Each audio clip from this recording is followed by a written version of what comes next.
My experiences at the mansion are many. During the 1972 campaign, I traveled throughout every county in the state of Missouri, and it's not common for a First Lady to make a campaign promise, but I did, and that was to open the governor's mansion to the public.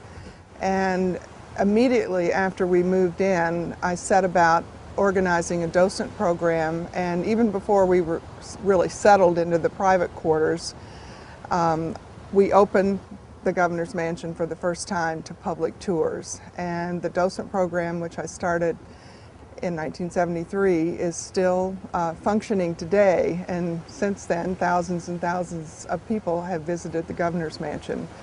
And then from that effort evolved Missouri Mansion Preservation, because after living in the house for a short period of time, I realized that there needed to be some kind of commission to protect the house. Well, the architecture of the Missouri Governor's Mansion is very unique, and I frankly wasn't all that familiar with Renaissance Revival architecture, and I think it's a great credit to the governor and the legislature who appropriated funds initially for the building of the house.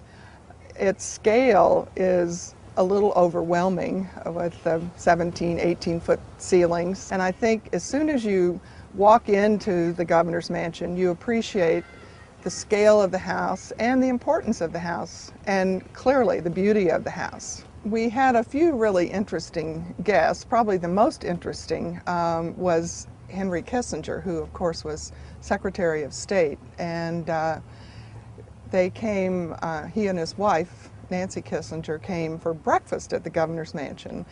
It all began with opening the house to the public and introducing the citizens of Missouri to this beautiful house. And Missouri is called the Show Me State, and we felt that it was important to show people what a Renaissance Revival house would have looked like in 1871, and that's one of the reasons we chose to restore the rooms so that people saw the difference, and once they did, they wanted more. And a spinoff of opening the mansion on a regular basis for tours, of course, were the candlelight tours. We had Easter egg rolls, and we always tried to say thank you to the donors. We had bus tours, women who came from our major cities, Junior League, Garden Club, and they would pay a nominal amount for the trip, and a portion of that amount would go to Missouri Mansion Preservation. One of the things I'm most proud of is the book that was published during the second administration, Past and Repassed, the history and the hospitality of the governor's mansion. What we wanted to do was to document the work that was done so that it was preserved for history as a record of the restoration. And then we added the second half of the book, which was hospitality and recipes, and I enlisted people throughout the state to test those recipes. And actually it was part of a marketing strategy, because everyone who tested a recipe bought a cookbook and a history book, because the book was both. And we sold over 40,000 copies of Past and Repassed, which is considered a huge number for a regional book, and this was of course a book that was of interest to people in Missouri.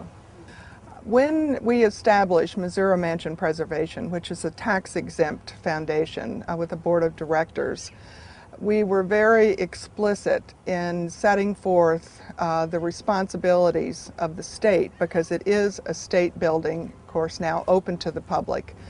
And we stipulated in the Articles of Incorporation that the state be responsible for the physical maintenance of the house. I would like to see more effort on the state's part to make sure that the house is preserved, because it's very difficult raising money for any good project, and fabrics do wear out, rugs wear out. In fact, some have been replaced because there is a lot of traffic, and we always considered the governor's mansion a living restoration, meaning that there weren't ribbons on the chairs. People actually sat in the chairs, and that's the way we want it. But as a result, the fabric on those chairs has to be replaced, and that money has to be raised privately. So I think it's very, very important that the state of Missouri recognize and accept their obligation to maintain this beautiful house and this historic site